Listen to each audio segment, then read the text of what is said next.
அதுவும் அவரை போய் நள்ளிரவில் போய் எழுப்பியிருக்கீங்க, காலை கடன் கூட கழிக்கவில்லை. இப்படி நள்ளிரவில் எழுப்பினால் அவர் என்ன செய்வார்?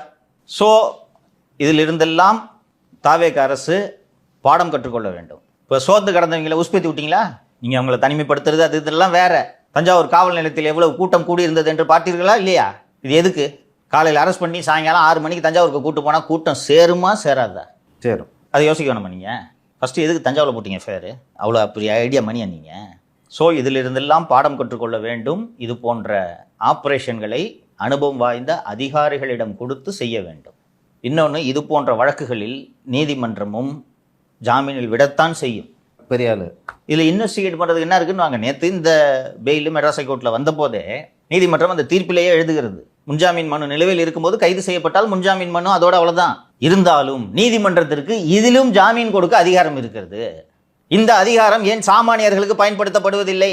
சாமானியர்கள் என்றால் நீங்க வந்து மறுபடியும் வந்து ஜாமீன் பெட்டிஷன் ஃபைல் பண்ணுங்க. நாங்க லோயர் கோர்ட்ல மறந்துடாத, இந்த பெட்டிஷன் ஹைகோர்ட்ல, லோயர் கோர்ட்ல மேஜிஸ்ட்ரேட்டை போட்டு மேஜிஸ்ட்ரேட்டை டிஸ்மிஸ் பண்ணி அதுக்கு ஒரு 10 நாளா, டிஸ்ட்ரிக்ட் கோர்ட்டு, அதுக்கப்புறம் செஷன்ஸ் கோர்ட்டு ஒரு 10 நாளா.